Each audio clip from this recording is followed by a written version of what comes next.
Man, we on Game Changers TV's, Game Changers Media Network, covered by Kim State Farm with Mr. Curtis Butler.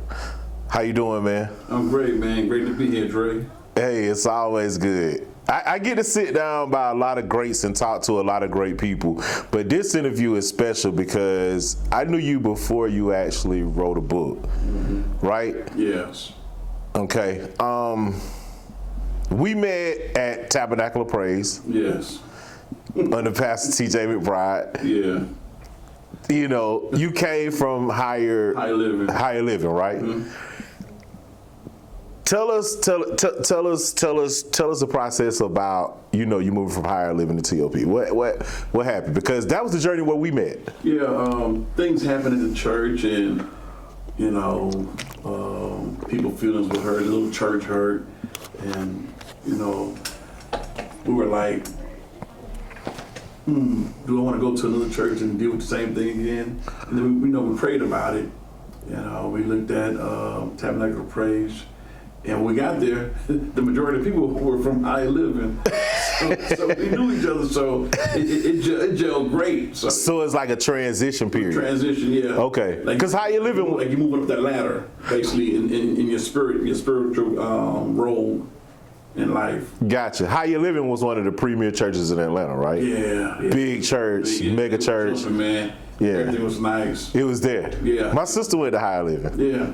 Yeah. Your sister, yeah. She told me she met you there. She told me, she was like, yo, that dude there is crazy. He just got out of the Army, the Navy. Yeah. She told me, she was like, yo, he's really been to war, you know, and those things kind of affected you. Tell us about your life in the Army, and like what led you to be in the Army and serve? Or was it the Marines or the Army? You was in the Army. All right. So what led you to serve in the Army?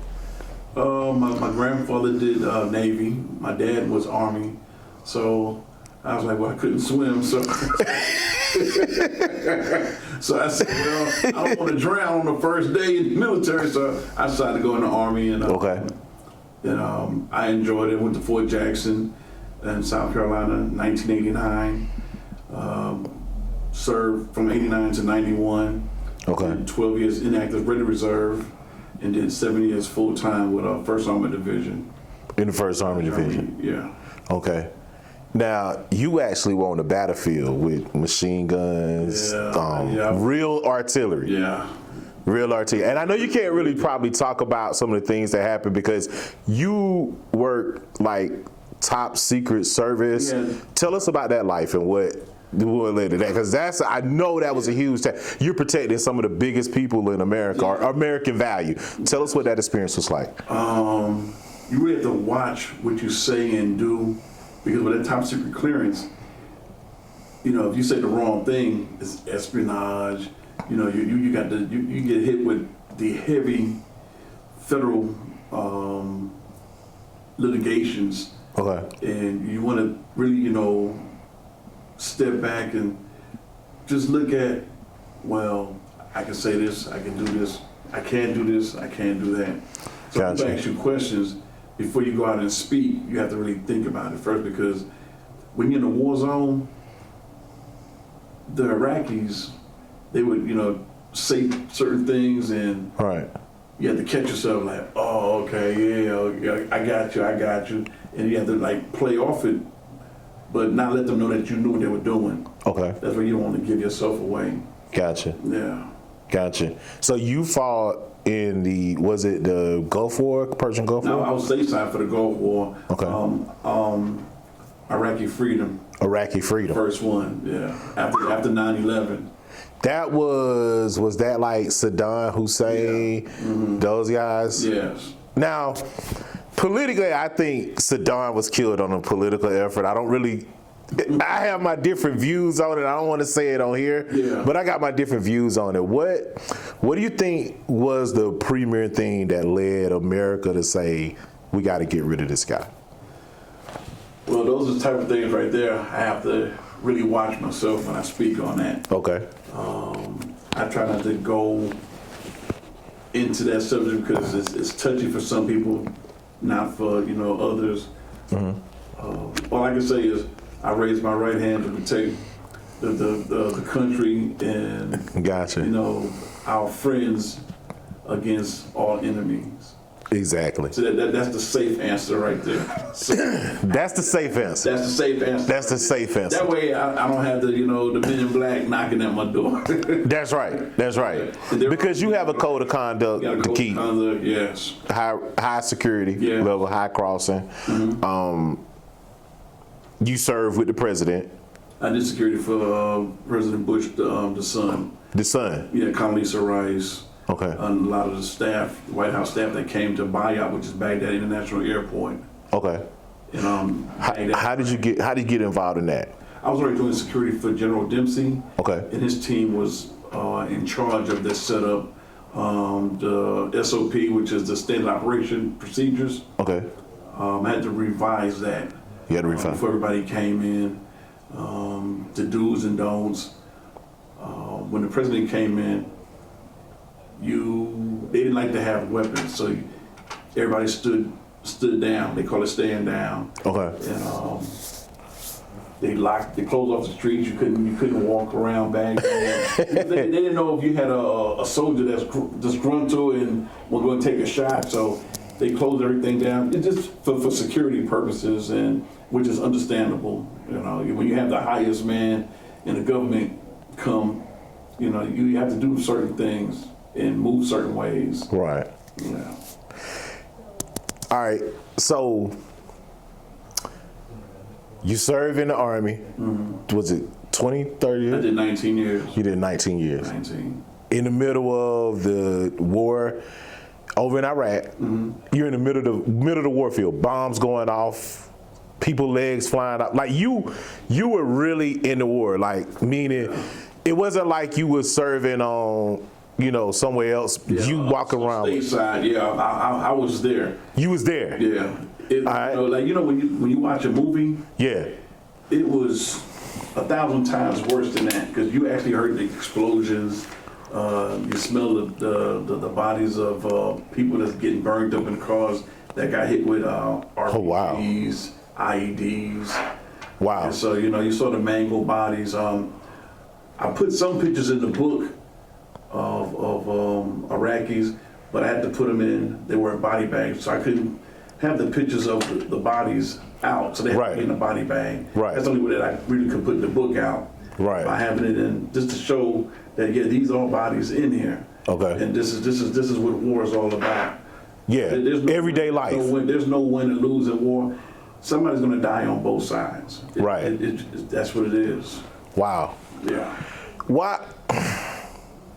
That's funny that you said it. There's no win or no loss in war because on both sides somebody has to die. You got two leaders sitting on both sides of the country that's saying, "Hey, I'm sending families, I'm sending guys, ladies out to war to fight for whatever my belief value system is to defend whatever it is I believe in. I'm sending troops out." Yes. How did you feel about Joe Biden was personally ridiculed about not sending the troops over to, was it Kuwait?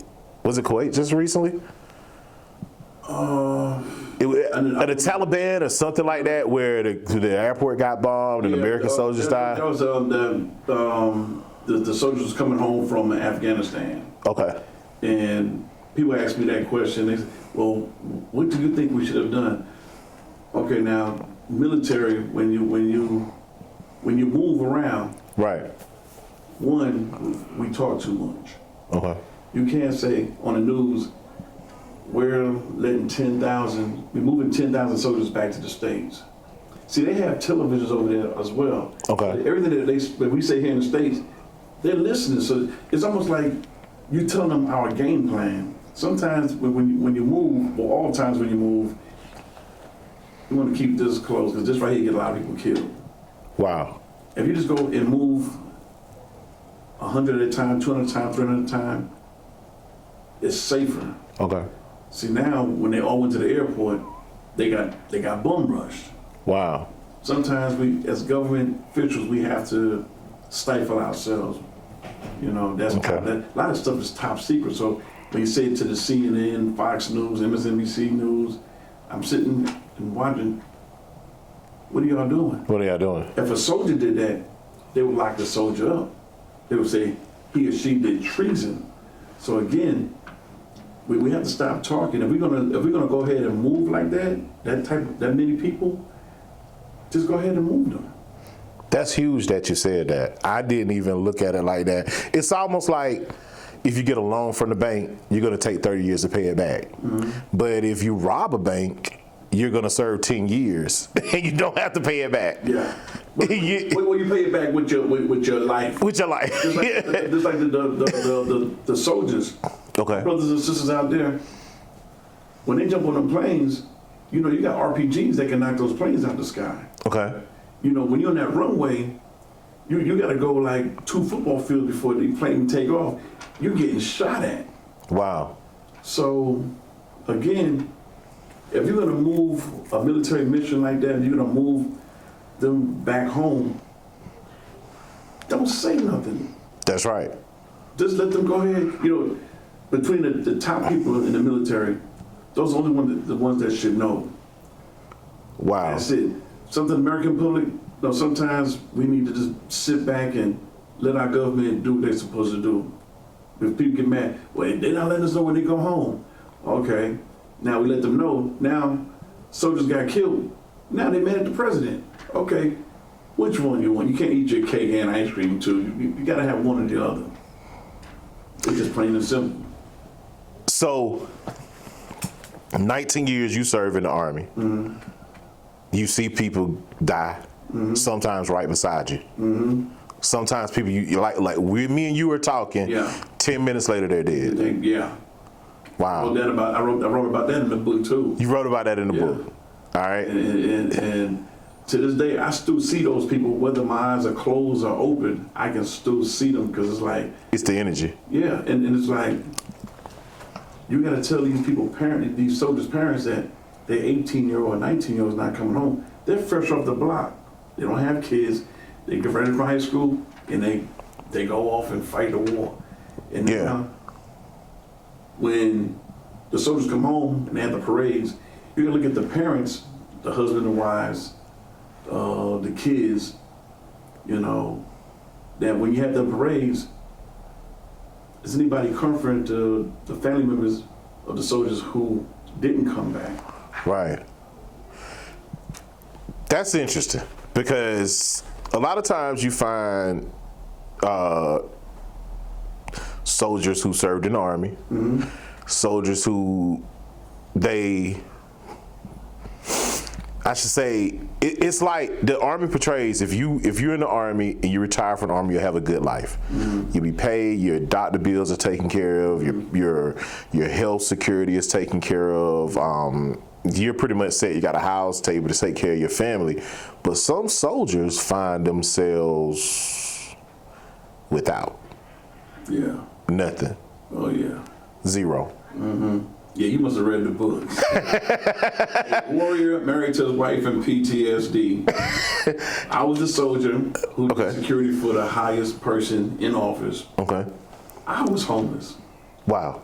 They took my benefits away from me for 81 months. Almost 7 years. Wow.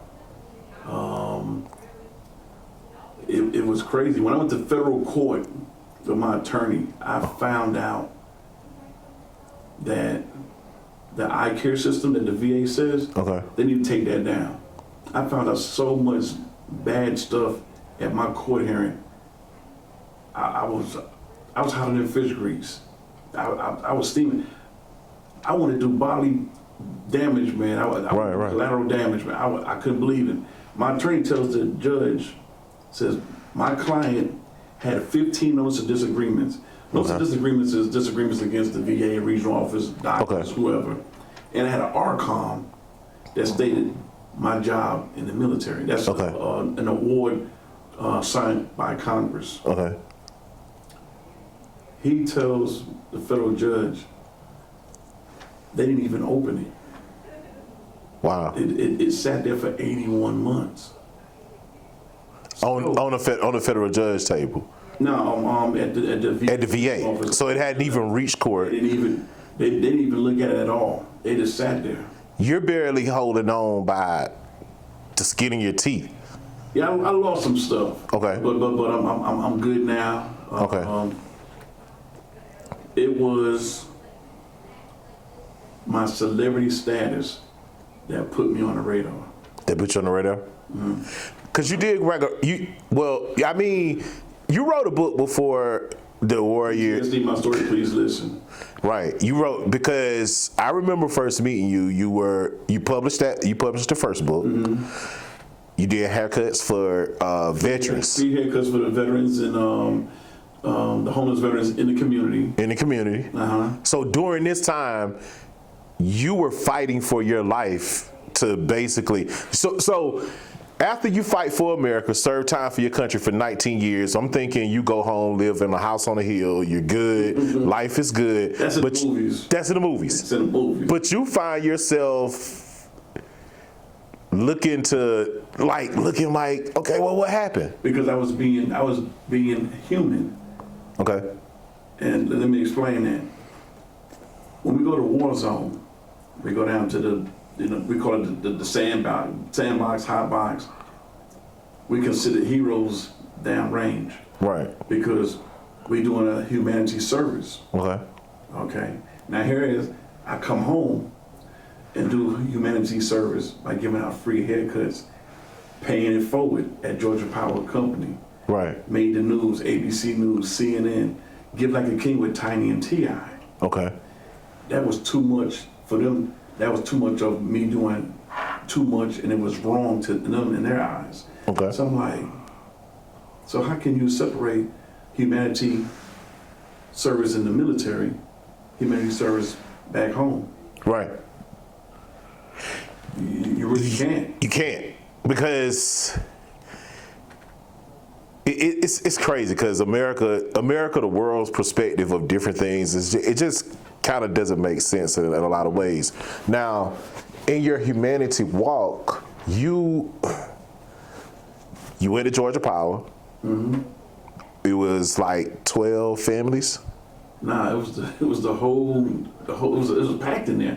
Okay. It was the when you walk in, it was crowded. So it was like more than probably 30 people up in there. In Georgia Power. Yeah, Georgia. Because at the time, people were going in Georgia Power to pay their bill. Yeah. Wasn't like people had cell phones and I paid online. Yeah.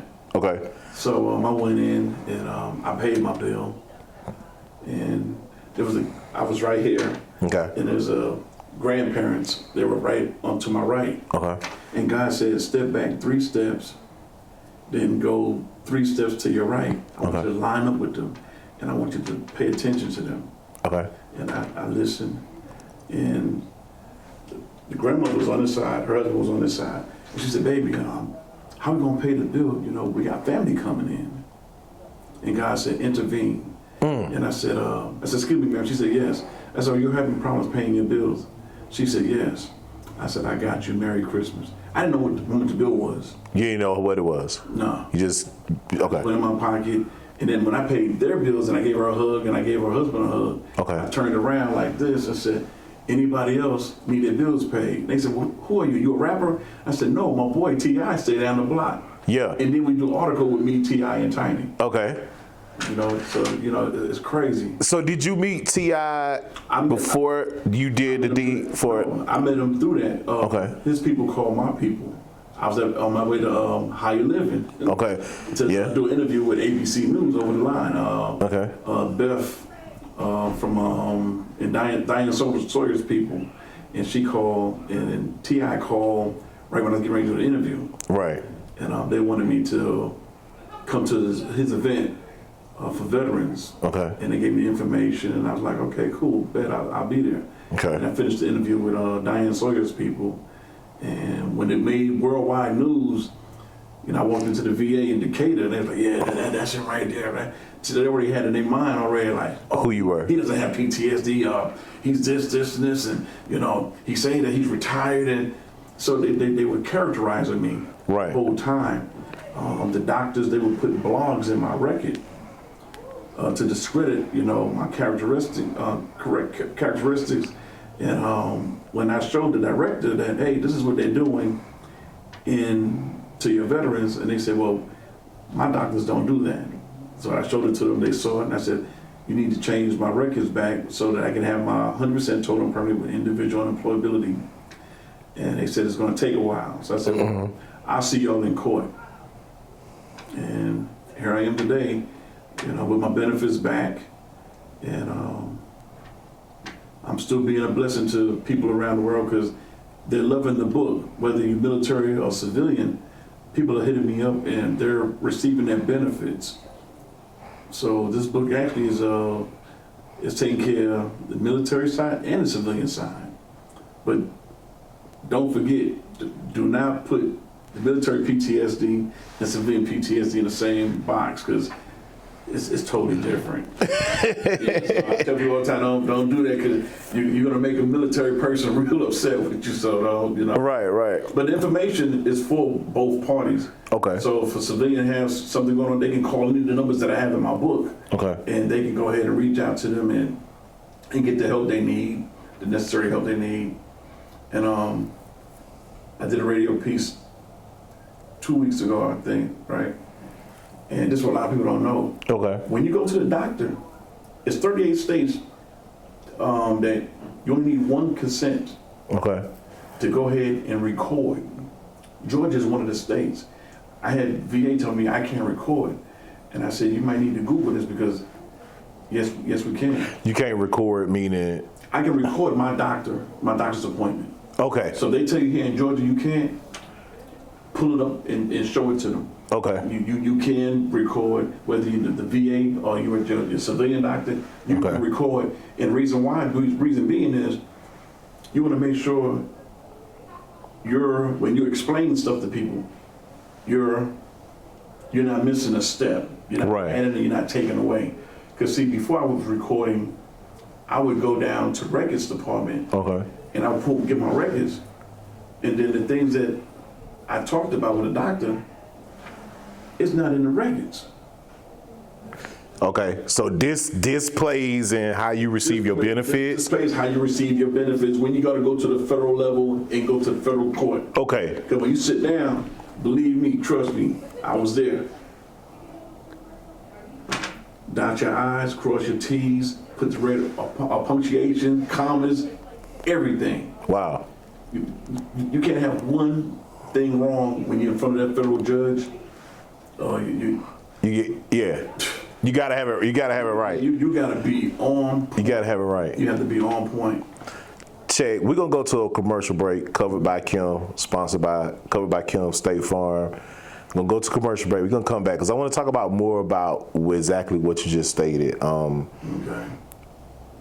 Because a lot of guys and a lot of people that I know personally are suffering from exactly what you're talking about. We're gonna come right back and get to it. All right.